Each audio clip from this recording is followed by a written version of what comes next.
In 2024, I published my first book, 100 Years of Universal Monster Movies, and I have a strong love for this franchise. I also thought about once in a while for some of these movies, or at least any of the movies in the 8-pack of VHS tapes I've had since I was a kid, and want to cover them when they have an anniversary or a newer movie coming out attached to them. Much of what I'm going to say is directly taken from my book, which I recommend checking out, as well as my newer book, Disney's Live-Action Movie Bombs, 1979-2019. I would also like to thank my friend Antonia Carlotta, who is the great-grandniece of Universal founder Carl Laemmle Sr., for doing the foreword to my book. Anyway, enjoy the video and the history of this movie. Postscript. So, I know that this movie is not part of the 8-pack of VHS tapes that I have, but it is a noteworthy movie nonetheless, and has a significant anniversary. Now back to the video.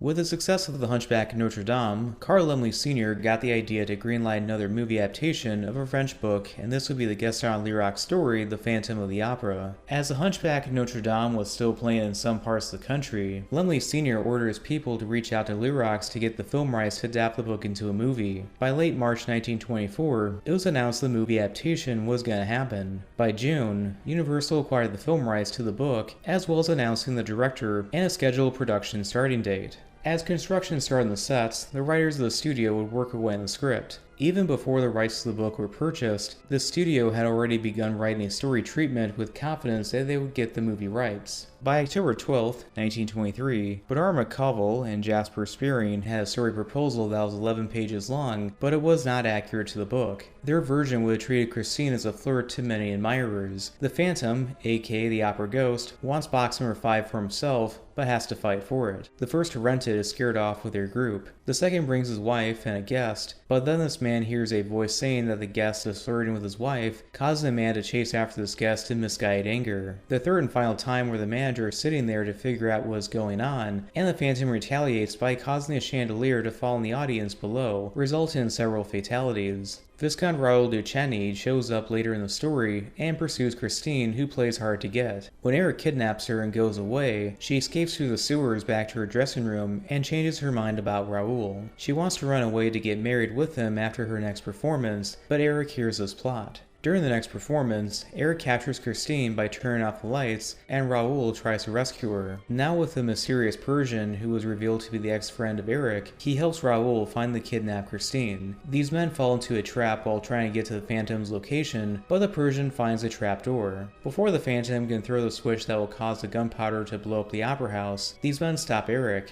After the Persian shoots Eric in the heart, they leave with Christine loving Raoul, and he loves her the same. This was reviewed over at the studio's office in New York City and was rejected for being too far-fetched and morbid for contemporary audiences. The script was then handed over to Raymond L. Shyrock with a new title, The Phantom Swordsman, taking place during the beginning of the Franco-Prussian War of 1870, while also merging the political strife of the 1860s under Napoleon III. The opera house was used as a temporary hospital for the injured soldiers handling the revolt in Paris.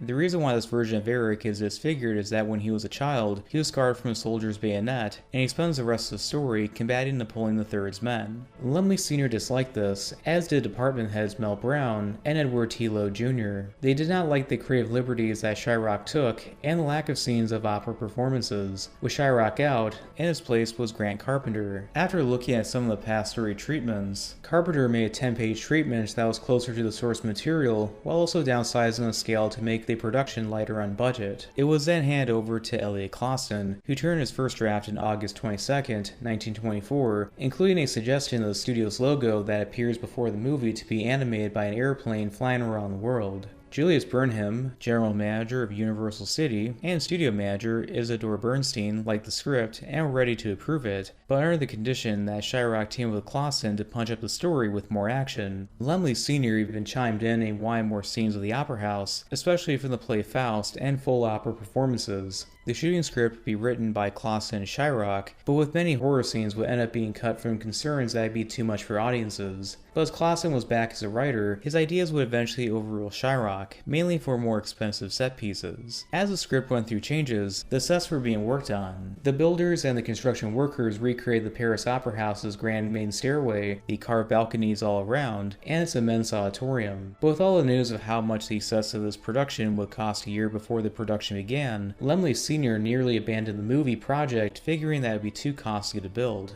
He thought about instead filming on location at the real Paris Opera House, but when he got a cable from the studio's office in New York City that construction on Notre Dame Cathedral was going well, he changed his mind and has people be ready to start construction on the Paris Opera House after they were done with the Notre Dame Cathedral. At the center of the movie's making was director Rupert Julian, who got the job for directing Merry-Go-Round for the studio, and for suggesting that they could save money by modifying some of the costumes from that movie to costumes for this movie. Although, if it was up to Carl Laemmle Jr., the son of the studio's boss, he would have picked either Todd Browning or Clarence Brown for the job. Julian was also a co-writer on the movie during its development stages, with his assistant Robert Ross. These men and the previously mentioned writers did not get any credit for the script, which would also include Frank M. McCormick and Richard Wallace. The Hunchback of Notre Dame was the reason why this movie was getting made, which is why Universal could not think of another leading man better than Lon Chaney Sr. as the Phantom. But even before he could agree to start working on the movie, he needed a month after promoting The Hunchback of Notre Dame to rest for his injuries he sustained from the heavy makeup and costume he wore in that movie. Even if the pain was not an issue, he was still obligated to work on the next corner for Paramount. Time was of the essence because Chaney Sr.'s schedule was filling up fast. He was to be in the Unholy Three for the studio by December 22nd of that year, and then The Monster by January of next year for MGM. This meant that they had him from October to the middle of December to finish production, or at least his scenes. When Chaney Sr. was available, on October 1st, he signed a contract to get paid $2,500 a week for his extended contract. Chaney Sr. was looking forward to this movie since what sparked his interest in the book was when producer/former studio manager Ivan Thalberg brought it up before he left the studio.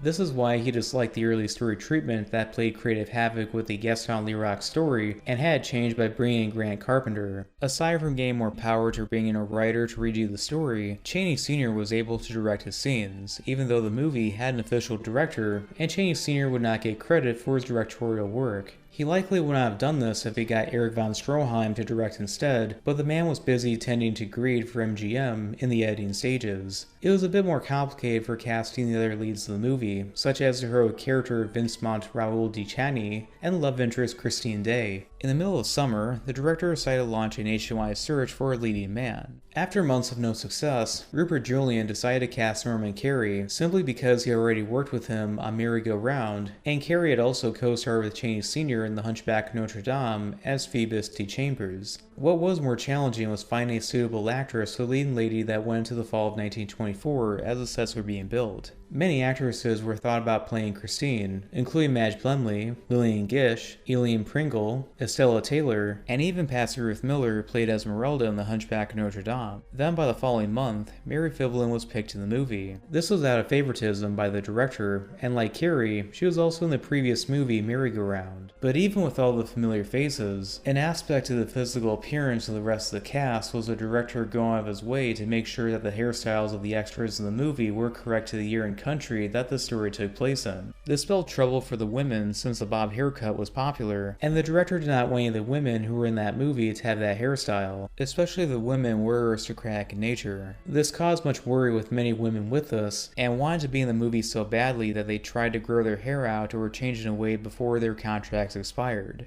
Filming was scheduled to begin on August 1st, 1924, but the cast was still incomplete and construction for the Paris Opera House was behind schedule. After close to 3 months of being behind schedule, The Phantom of the Opera started filming in October of 1924. Much of the shooting script was a third draft, while a fourth and fifth draft were written by Raymond L. Shyrock to add in comedy and more action. The prologue plays featuring a man named Florian Palbelon, played by Schnitz Edwards, holding a lantern while a mysterious man's shadow passes by where he explains that underneath the Paris Opera House are torture chambers that go back to the Middle Ages. Back above in the building during the late 1800s, the managers, played by Caesar Grava and William Humphrey, sell a place to the new managers, played by Bruce Covington and Richard B. Williams. After the deal is done, these men tell the new managers about the ghost in the building, but these men do not believe it. But then after hearing the news from Madame Curie, played by Madame Forenza, that Box 5 is occupied by a mysterious man, and the men walk over and see him with his back facing them as a performance is going on. They get scared, believing this to be the opera ghost of the building they were tricked into buying. Forenza's character was supposed to have more screen time, but was edited down for mostly pacing reasons. The building that the new managers recently acquired was a massive undertaking by the crew who had brought in to recreate the real-life Paris Opera House. Laemmle Sr. thought about possibly filming on location for the opera scenes to make it take place in modern times, but decided to build a replica on Universal's property instead. Assigned to design the project were art directors Elmer Shealy, his assistant Sidney Oldman, and Ben Kerr. Shealy was brought back from designing most of the sets in The Hunchback of Notre Dame. Kerr at first was the art director, but was demoted as a consulting artist. Charles Hall had the job of the technical director and gave the orders how to construct the sets. After getting a copy of the Paris Opera House's original blueprints, Shealy and Ullman were able to come up with concept art that was accurate to the size of the building, but everything else inside was a different story. After the designs were done, construction workers gathered supplies to build the soundstage. A lengthy tunnel needed for a single set had 200 workers go into a mountain on the studio's property named Laemmle Mountain to tunnel it with boring machines. For the lumber and the chairs for the auditorium, Hammond Lumber used tracks and trailers to transport tons of lumber with Prenzy oil providing the lubricant to help move them. After months of construction, Soundstage 28, with the nickname the Phantom Stage, was done. It was 75 feet tall and 100 feet wide, but it was smaller than the intended 150 feet in width. While smaller than expected, it made up for it by being the first soundstage to have concrete used for its foundation and steel for its structure. It also had everything that the real building's auditorium had, or at least the basics that tricked most people watching the movie who'd never been to the real Paris Opera House. The soundstage would be reused in future movies, such as both English and Spanish versions of Dracula from 1931 and the later Phantom of the Opera movie from 1943. After the ballerinas are done with their performance, they get scared in the backstage drop room where they think they see the opera ghost. Even with Florian with them, their fears are amplified by propman Joseph Burkett, played by Bernard Siegel, validating the existence of the ghost. The ballet dancers in the movie were from the Ernest Belcher Calise School of Dancing, mainly from the Venice area of Los Angeles, with several being from Hollywood. From the instructions of their ballet master, Ernest Belcher, would teach a mixture of teenage girls and young women how to dance for the rehearsals at the Cortana Institute to accommodate the large number of females that were needed to dance for the set's slanted stage. Among these women that stand out is the prima ballerina, who is played by Carla Laemmle. Aside from later playing a passenger named Sarah in Dracula, she would be the longest surviving cast member of both movies. Actor Zazie Pitts was meant to play this character, but was changed in Laemmle's favor. Florian then comes across a trapdoor that teleports him above to an agitated Simon Burkett, played by Gibson Goland, the brother of Joseph. This was a moment of many examples of the attempts of later reshoots to later lighten the tone of the movie. Carlotta's mother, played by Virginia Pearson, complains to the new managers that her daughter Carlotta, played by Mary Fabin, has been threatened to not perform the next Wednesday night, and she shows them a letter of proof signed by the Phantom. There was a deleted scene that would have explained how and why Carlotta was replaced. Carlotta's arm was grabbed by the Phantom in the shadows while she was walking away from the office of the managers, and she gets scared not to sing. The singer who takes her place is Christine Day, played by Mary Philbin, and while she is dating Vincmont Raoul de Chagny, played by Norman Carey, she later tells him after her performance that she cannot get married at that moment. As Raoul steps outside her dressing room, he hears a voice calling to Christine, calling himself her master known as the Angel of Music. The costumes seen in this movie that act out the story of Faust and the opera scenes were imported from France and Germany. Costume expert Charles Lee Clero was paid by the studio to find authentic costumes that were accurate to the 1800s, as well as garbs for the expert opera singers. But an oversight related to this movie was the floor for much of the auditorium set was unfinished by the time they began, and was not filmed. The camera was placed on a low angle on the ground with black covers in the hill area for the stage to disguise this shortcoming. The areas that were finished had plaster that were used to create the details of the columns in the studio shops and were supervised by Archie Hill. Against the Phantom's warnings, the new managers decided to let Carlotta sing in her next performance. But during the middle of her singing, the chandelier in the auditorium falls in the audience, injuring and killing some people as a result. Leading up to this dramatic moment, there was a deleted scene where Carlotta was afraid to do her job, but later gained the courage after assuming that Raoul was the culprit for helping Christine. The director had the idea of filming the chandelier falling on the audience in darkness, but cinematographer Charles Van Enger objected to the idea. Enger then took every Cooper Hewitt light that he had and placed them on top of the area of the stage. When lights started to go out, the Cooper Hewitt lights gave it a glow that was soft enough to look dark, but dark enough for the cameras to pick up what was happening. The chandelier falling had the extras move as slow as possible, with the chandelier being moved safely by a rope as the camera was hand cranked 4 to 8 frames a second. Filming this shot had a long delay from the men who were the extras who kept looking up nervously, while the women would help calm things down. The chandelier may have been safely lowered by rope. The people below had a right to be afraid of the object that weighed enough to squash them. What also hurt this dramatic scene was a moment that was filmed right after the chandelier fell. Simon was to write a note of resignation, but it was cut for being a moment of comedy that was seen as inappropriate. While everyone else runs out of the auditorium, Raoul comes across a suspicious Persian named Ledox, played by Arthur Edmund Carey. Ledox had more screen time where he showed somewhat of interest in Christine, and being more of a red herring to trick audiences that he was the Phantom. Another deleted scene around this moment of the movie include Raoul visiting Christine's nurse Madame Valerius, played by Edith York, where she tells him that she believes that the angel of music that Christine hears was sent by her father from heaven, and to let Christine obey the angel to further her career. She later tells Christine to visit her father in northern France, and to write a letter to Raoul to keep his distance. This does not stop Raoul from seeing Christine, but then Christine's brother disapproves their relationship because he believes that Raoul is beneath their social class. After an argument, Christine runs away. She then waits until nightfall to visit her father's grave. The Phantom plays the violin to act up his angel of music charade until Raoul chases him off with a sword, in which in a crypt, the Phantom gets away by throwing skulls at his pursuer. The graveyard scene was cut because of the backlash from the test screen audience who were troubled by it, to the dismay of Elliot Clausen. Even all the scenes of the Phantom playing the violin that was a body double in silhouette was also completely cut from the movie. Inside her dressing room, Christine is summoned by the angel of music to come behind the mirror that moves for her to enter into a hidden cavern. As the mirror moves back into place, she meets the angel of music, whose real name is Eric, aka the Phantom, played by Lon Chaney Sr., but credited as Lon Chaney.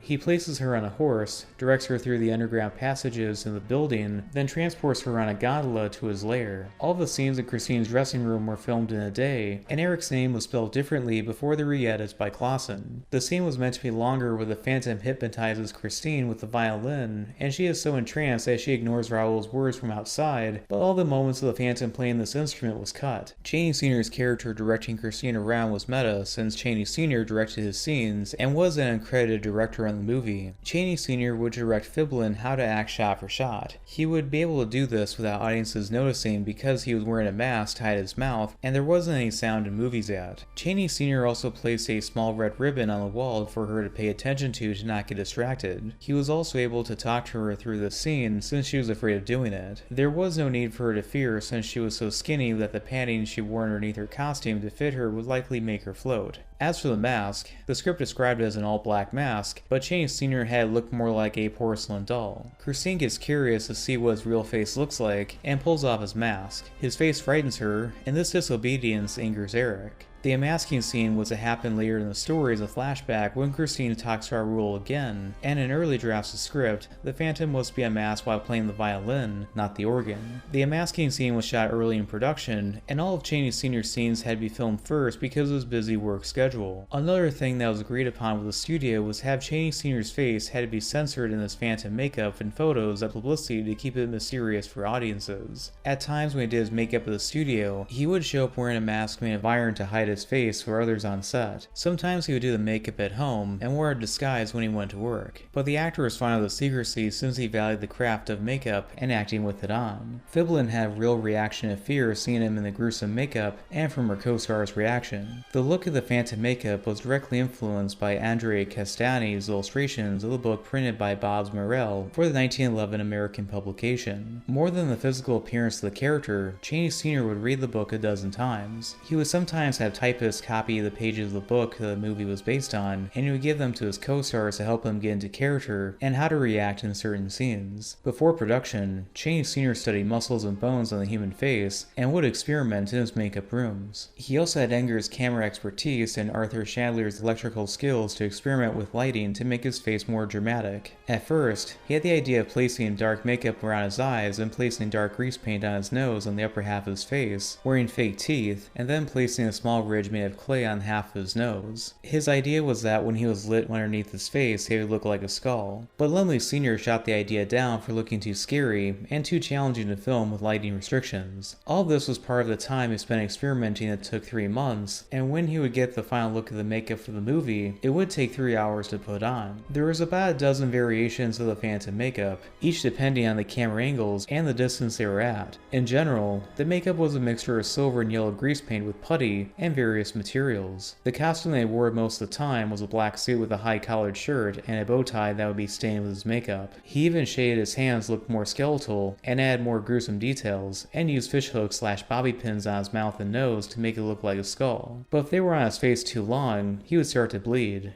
Chaney Sr. was such a perfectionist that he would use a blue filter to see how his makeup would look on film. In the unmasking scene, his makeup started with dark makeup around the tip of his nose. Next was shade in his eyes, minus the lower eyelids where he painted silver-colored grease paint. Then he placed on a bald wig and held his ears back with tape. The finishing touch was fake rotten teeth made of gutta persa, which varied in length and how rotten they were. He also placed discs of celluloid in his mouth for his cheekbones, and used small clamps made of metal on his lips. This makeup around his mouth at times made it not possible for him to speak. The scene was meant to be filmed in Technicolor, but the extra lighting kept messing up the makeup by exposing the line of the skull cap area for his forehead. The Technicolor was then abandoned for conventional black and white. It has been rumored that Jack Pierce, before he became the head of special makeup at the studio, was involved with making some of the fake headpieces and teeth for Chaney Sr., but this has never been confirmed. In most other scenes, he always wore dark grease paint around the sides of his mouth to look thin, in which in a few scenes he also used in the back of his neck. For the front of his face, and for the side views of his movie, the actor custom-made a helmet that had a tab of material referred to as fish skin that he could use between his nostrils so he could curb the ridge on his nose that would be glued and be buried with cotton and makeup. What made this challenging was that his nose was small, and it would have been less painful if his nose was bigger. He glued his ears, and mostly covered them with dark grease paint. Unlike his nose that was too small, his ears were too big, which made this uncomfortable. After that was taking a pair of wires on top of his teeth to hold his lips tight enough to remove his appearance of his upper lip.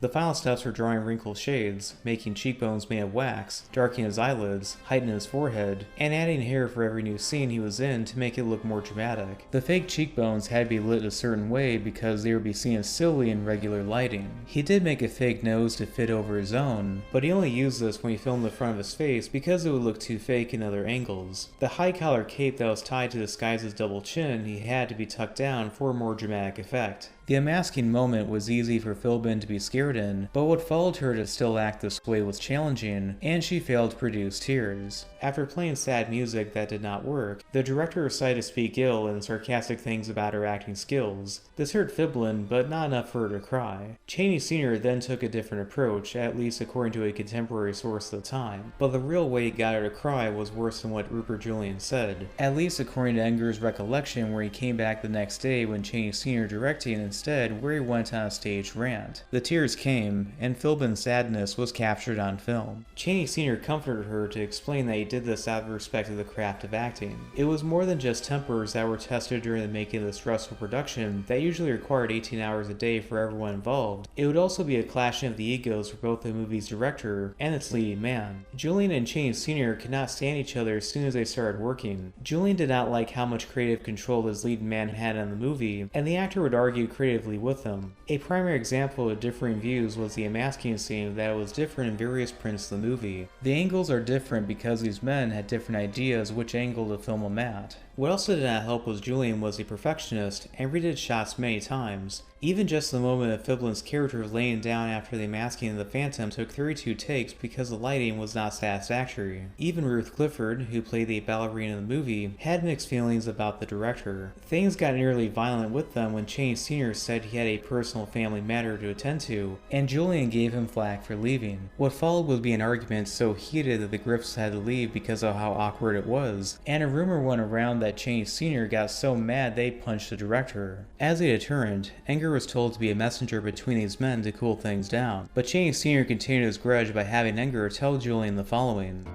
With Van Enger, the messenger boy, Chaney sent word to tell Rupert to go to hell.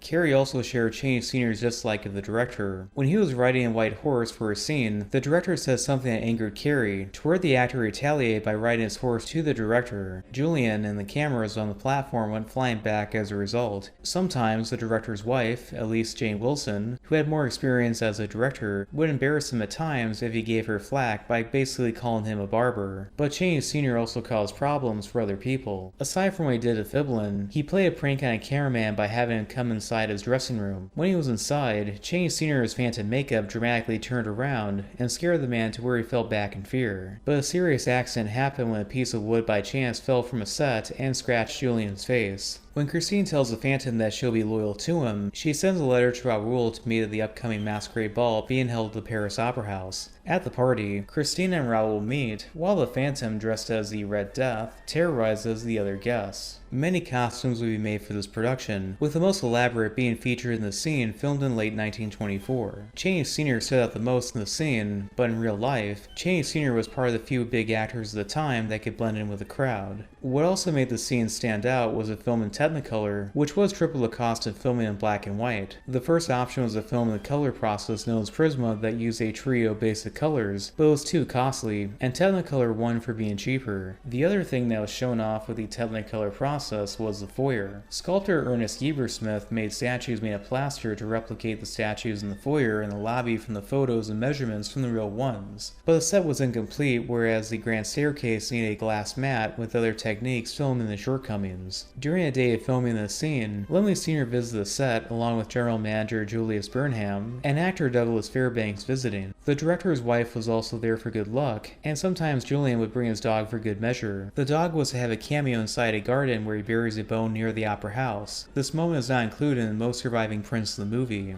On the rooftop, Christine tells Raoul about being held against her will by the Phantom, and they agree to leave for England after her next performance of Faust, but the Phantom hears us on top of the statue that they are nearby. Most of the scenes were filmed in the daytime, but the night scenes were filmed with black tarps big enough to block out the sun. The only issue with the size of these tarps was that the crew could not move them until filming was done for the day. The statue of Apollo that Christine and Raoul talk at was a life-size replica of the real statue. The background of the Paris skyline was a matte painting made of glass and was filmed in the foreground near the camera, while the set and the actors were in the background by the statue. Chaney Sr. climbed up the statue himself and did not need a stunt double, and the footage of the Phantom's red cape was painted frame by hand. While Chaney Sr. would stick to the script, Carey would tend to go off script to make jokes that would sometimes agitate Chaney Sr. Carey would also get carried away when embracing Philbin in the scene. He would say new romantic things in every take, while his hands felt her up. What also made this more awkward is that Fiblin's mother was on set to see this, and Fiblin did her best to deter Carey's hands from feeling her too much. There were several omitted scenes that revolved around this part of the movie. There was a deleted moment during the masquerade ball sequence where Simon tries to tell the others that he saw the Phantom in the flesh and tells his romantic feelings for Christine to her. He grabs her arm thinking that she knows where the Phantom is, and Raoul kills him for threatening Christine. This scene was cut with reshoots that would keep this character alive.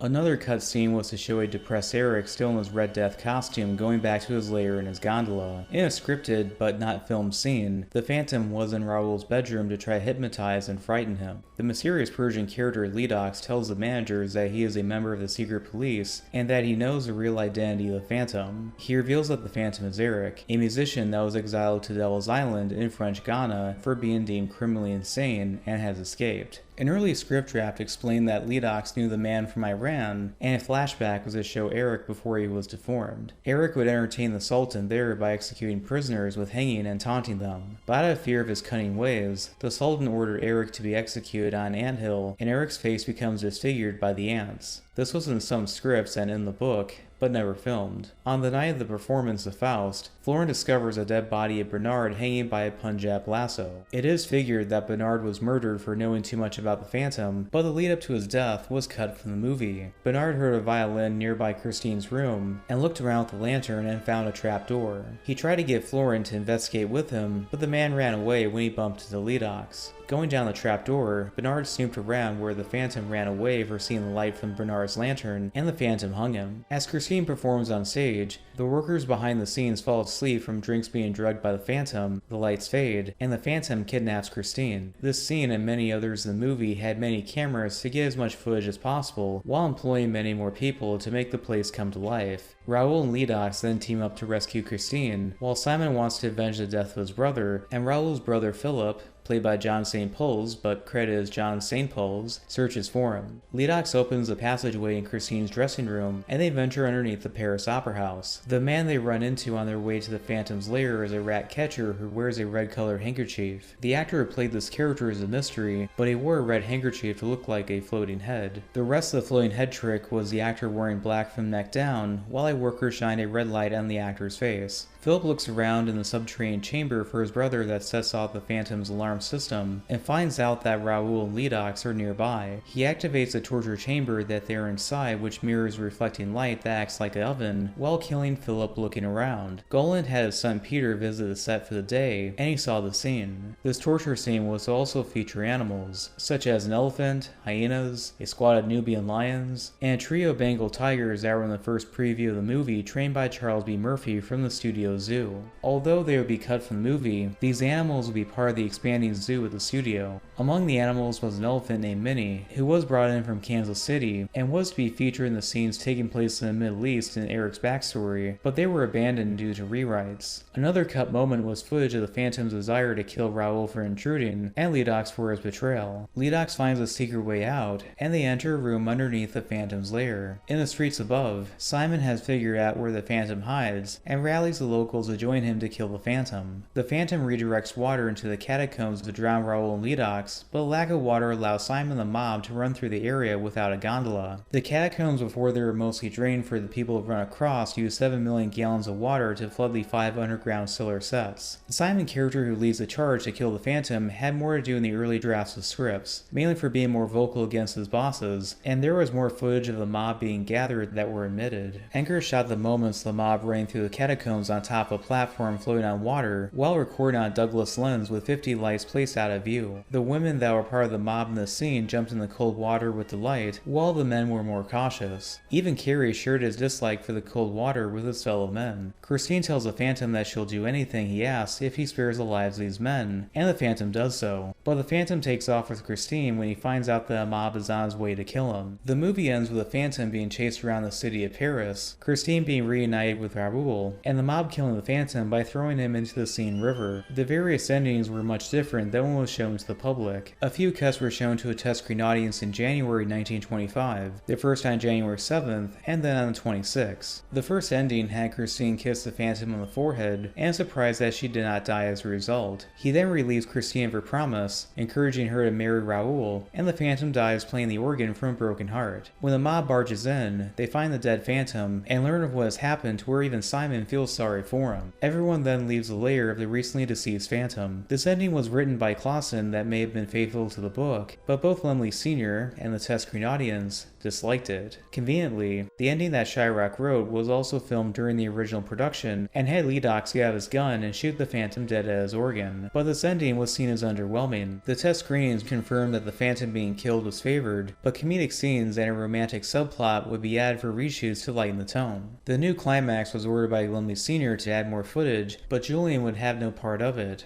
But it is debatable if he was fired from the movie, or if he walked away of his own accord. Edward Sedgwick, who had a background directing action and comedy movies, became the replacement. An alternate moment of the Phantom being killed by the mob was to have the Phantom pull out something out of his coat, but it's revealed to be Christine's handkerchief that she gave to him. After it moves around the wind for a moment, the Phantom surrenders to the mob attacking him. The final cut mixes in early test footage of the reshoots of the Phantom's demise, but the take that was used was a practice take where Chaney Sr. was holding nothing, and in a take that was planned to be used was him pulling out something that looked like a bomb, but it turned out to just be a lemon. A few more variants would be made too. An ending that was filmed had the Phantom escape the mob briefly by using a black satchel and lasso to grapple onto a statue on the bridge, but Simon shows up and cuts the rope where the Phantom falls to his death. The Phantom was to say his last words, Another ending had the Phantom and Christine take refuge in Christine's home, which is never seen in the final movie. Once inside, the Phantom tells Christine that he is dying and that he would like her to kiss him while putting on a wedding ring. As the main male characters show up, the Phantom dives before he can be kissed as the ring rolls away. Christine then cries for him as she runs to the garden, with Raoul tending to her. These of course were not scripted and made up on the spot.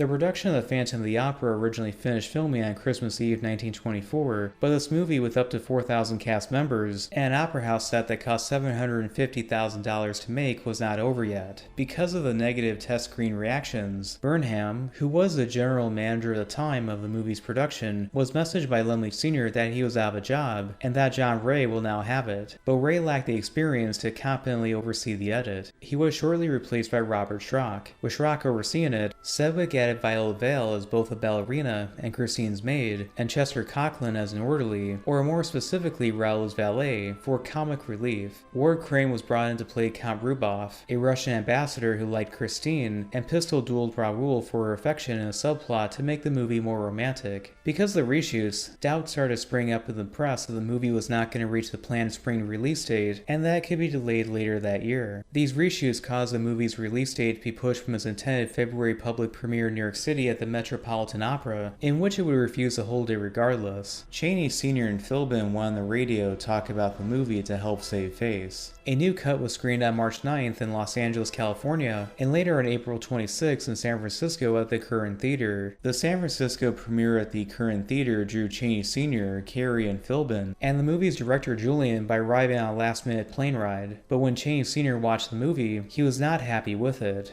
feeling that it had dumbed down the source material so much that he told his dislike to various executives and eventually the press. He was not alone with his criticisms, to where the viewers thought the new test footage slowed the movie down and the new comedy scenes clashed with the horror tone. Laemmle Sr. was not pleased either and had most of the new footage cut by June. Lois Weber was then assigned to oversee the edit. From there, she got Maurice Piver and Sidney Singerman to re-edit the movie after Chaney Sr.'s complaints. Most of the reshoots were taken off, minus the mob scenes and the chase with them at the end. The scene in the garden in northern France was almost put back in, but Chaney Sr. and Weber decided that it would take taken away from the later dramatic effect of the eventual unmasking scene. Although Coughlin was cut from the movie, he would later be in a future Universal monster movie playing a counterman, and Abbott and Costello meet the Invisible Man. But what also added to the bad news around the reshoots and editing chaos was F.A. Todd claiming to hold screen copyright over the opera version of Faust that was shown in the movie. He filed a legal complaint against the studio and others involved with the movie. The complaint would be settled, and the studio would be fine. After everything, about 25% of the movie was reshot. There were title changes by Walter Anthony, and the reshoots made major character changes. While Raoul became more heroic and powerful, the Phantom became more lunatic than mastermind, with Christine being demoted to just being a silly girl. No matter which edit was made, the test screen audience felt that Ledox came in and out of the story randomly. The production cost became $1 million, and $50,000 of that was spent on reshoots. By the summer of 1925, Universal was confident that their new 2-hour cut of the movie, that was originally 3.5 hours long, was good enough for a fall release. They also secured a deal with the Astor Theater in New York City to screen the movie there as well. This deal had the studio pay the theater $6,000 in exchange to show the movie for at least 10 weeks, with an option to double the number of weeks if popular enough as The Hunchback of Notre Dame when it played for 17 consecutive weeks. In New York City, the Saturday Evening Post, that Carl Laemmle Sr. owned at the time, would cover the movie weekly. In that same city on 56th Street at the Mecca Temple, a sign that was 60 feet by 90 feet showed a newspaper so others could read about the movie, and a few dozen sheets like this were shown on other buildings throughout the city. Copies of the book with pictures of the movie were left in public places, mainly at train stations, that featured a cover with the Phantom on it with a red outline for free. There were contests, some for voice acting the Phantom's voice, and slogans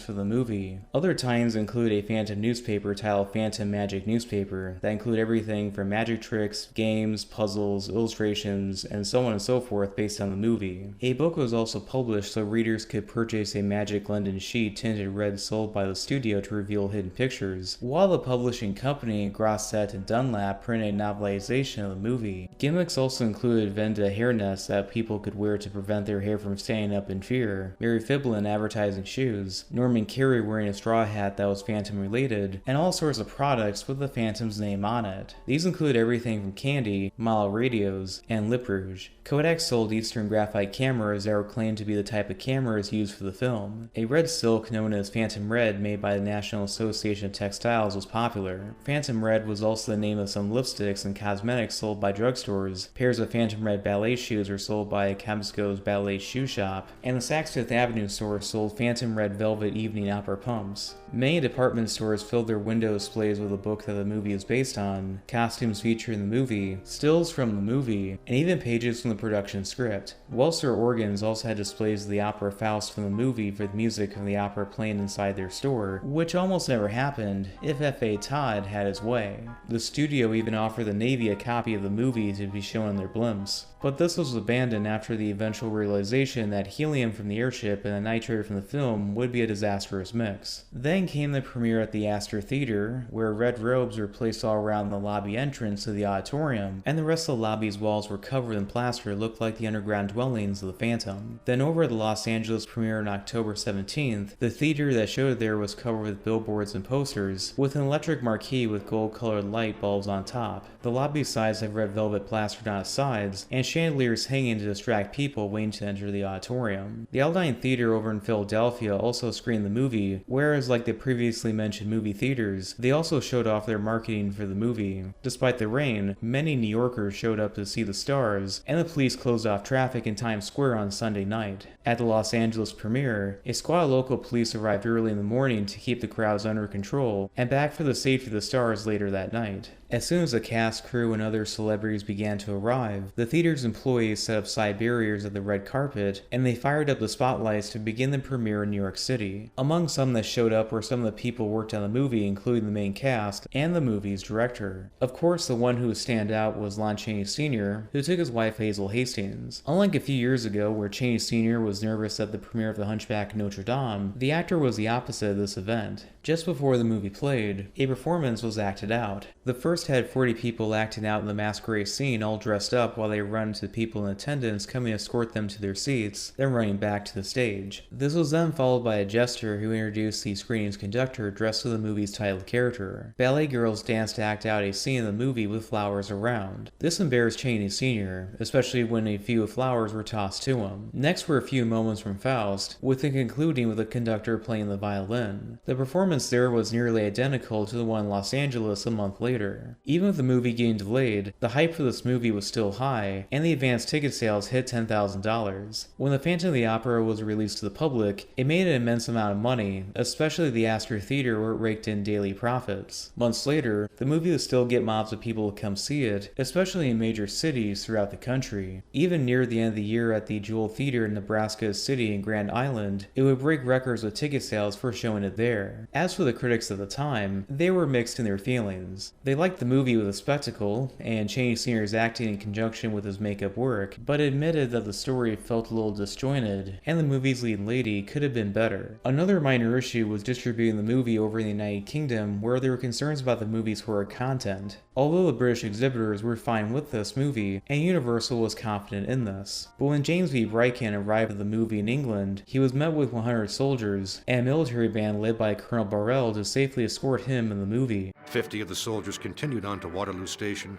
and proceeded in formation to Wardour Street and the offices of European Motion Picture. Handbills were scattered, a promotional banner unfurled, and newsreel cameras captured it all. Fleet Street had a field day. Why, roared the newspapers, was the British Army promoting an American motion picture? Excuses and dodges flew. Colonel Barrell, in charge of the territorials, muttered about recruitment drives and newsreels, disavowing any knowledge of the Phantom or any American film. James Bryson, too, pleaded ignorance. He knew nothing of the reception. Why, a junior assistant had engineered it on his own, and he would be sacked. Questions were asked in Parliament, and the War Office made out that Colonel Barrell had been hoaxed, despite the fact that European had paid his battalion £118 to participate. Her Majesty's uniform had been insulted, the Crown affronted, and the local film industry, squeezed by American product, could get back some of their own. The British Cinema Exhibitors Association, then convened in Glasgow, resolved that Phantom be banned from British cinemas. And it was. As Kevin Brownlow has noted, England was the distribution hub for the entire British Empire. The revenues thus lost likely exceeded $250,000. The ban there would be held until 1930. These minor shortcomings did not matter in the eyes of Laemmle Sr., since the movie would make $5 million. Back then, a movie would typically play in a movie theater for a few days, but the movie was so popular that movie theaters would ask for more prints and to have it longer there for weeks. It was so popular that it would play in theaters around the world for 2 straight years, and the studio re-released The Hunchback of Notre Dame to piggyback off the success. Robert Schrock was beginning to take all the credit for the movie's success, until he was fired by Laemmle Sr. and replaced him with Henry McRae as the next general manager. This was when Laemmle Sr. discovered a telegram that Chaney Sr. made, crediting Lois Weber, who was the woman who saved the movie. It was no surprise that a sequel went into development, and the book's author Gaston Leroux wrote an outline called The Return of the Phantom. The first half of the story would have revealed that the dead body that was believed to be the Phantom that drowned in the Seine River was someone else, and the Phantom is still alive. The secret policeman Ledox investigates to discover that all the Phantom's possessions from his hideout are now gone, and around the time Christine and Raoul are leaving for Paris to a train for Madrid. Ledox also arrives in the city where he believes the Phantom has arrived, and that Christine and Raoul are still in danger. But this was as far as the author took it because he passed away in 1929. The studio bought the rights from his widow, and Charles Kenyon began writing a story, while the studio tried to get Chaney Sr. to come back. In the meantime, they were getting Paul Lenny to direct, and had Conrad Veidt in case Chaney Sr. was not available. Carl Laemmle Jr., the son of the studio's boss, was moving up in influence at the studio, and was getting to supervise this production. He offered Chaney Sr. $25,000 per movie project to work with them, but it was more about him to play Dracula than playing the Phantom again. But around the time the sequel was in the works, the Great Depression began, and the studio decided to re-release the movie in sound that would be cheaper and more profitable. Sound was a new technological advancement in movies around that time, and they tried to get as many of the original actors from the 1925 movie to come back. Chaney Sr. agreed that they could use a body double for some of the moments in the new sound scenes, but not for close-ups or have a voice actor for his voice. Ernest Laemmle, who directed the sound sequences, got around this by creating a new character that was not seen in the movie called the Phantom Servant that spoke on his behalf. It was the master who tonight placed the music world of Paris at your feet. The voice actor is a mystery. While actors such as Edwards Davis, Philip Smalley, and even Dwight Frye have been rumored, the identity is unknown. Frye would officially find himself in the Universal Monster movies shortly after. Another man that would get a start in this franchise, but behind the camera, was Jack Pierce, who did the makeup for the cast of this movie, but would later create the look of the iconic monsters later on, including the Phantom makeup in the 1943 version. With Kenyon writing a script for the sound version, and Tom Reed making new title cards, filming was to start in 1929, but the rest of the cast was not available to record their lines. By the time they came back, Mary Fiblin had her opera singing voice dubbed by Mary Fabin, who voiced Carlotta, although her voice did not record well. In the new scenes filmed for sound, Virginia Pearson would play Carlotta's mother instead of just Carlotta in the original version. Some of the cast did not come back, most notably John St. Paul's, who was replaced by Edward Martindale. The recording of new dialogue took place inside Box 5, Christine's dressing room, the office of the manager, and the statue of Apollo on the Opera House roof. Listen now, if I sing Marguerite tomorrow night, he will believe I am reconciled. After the performance, then I will go with you. The sets were tighter than before with a few actors at a time to accommodate for the new but primitive sound. They were recorded inside Soundstage 29 at night, so the sounds of the traffic outside would be the quietest. Don't be afraid. No harm shall come to you, Christine. The master is waiting. Walk to the mirror. The new music for it was edited and synchronized by the following men. The sound version of the Phantom of the Opera was released on January 4th, 1930, and made a nice profit of at least $419,000. But as years went by, the studio failed to renew the copyright on it, and eventually became public domain, as did Chaney Sr.'s previous movie, The Hunchback of Notre Dame. Worse was that the original 2-hour cut of the movie released to the public is no longer available, and it is spliced with the original sound re-release. With each release released on home video, they would be mixed with camera angles that were different, with some moments being directed by Chaney Sr. and others being directed by Julian. So if you made it this far into the video, I want to thank you again for watching it. However, I want to make a few corrections here. So there's a guy named Raymond L. Schrock who was actually someone that I messed up on because I thought it was two different guys with the same name named Raymond, and I was pronouncing it like Schrock or Shyrock, and this is actually the same guy who not only was a writer on the movie but also was involved with the production of the movie directly. And I just want to apologize to that if there was any confusion on that part. In addition, the guy who's holding the lantern was actually played by D'Arcy Corrigan, who would later be in movies such as The Invisible Man as a villager, and in Bride of Frankenstein he was a procession leader. I also want to mention the fact that the horse in the movie was named Caesar, and there was a deleted scene that would explain that that horse was owned by the Opera House owners and that the Phantom stole him. However, the reason why I didn't bring this up was the fact that in the script book series by Philip J. Riley, which I highly recommend, and I got some of the information from this video from that book, is that the horse was described in the script and in the book as a white horse. However, in the movie, it's a black horse, so obviously that would have been very contradictory if I would have said that it was a white horse when it clearly is a black horse on screen. Anyway, thank you for listening to my tangent here, and just a quick correction I wanted to make at the end. So anyway, thanks for watching. Please like and subscribe.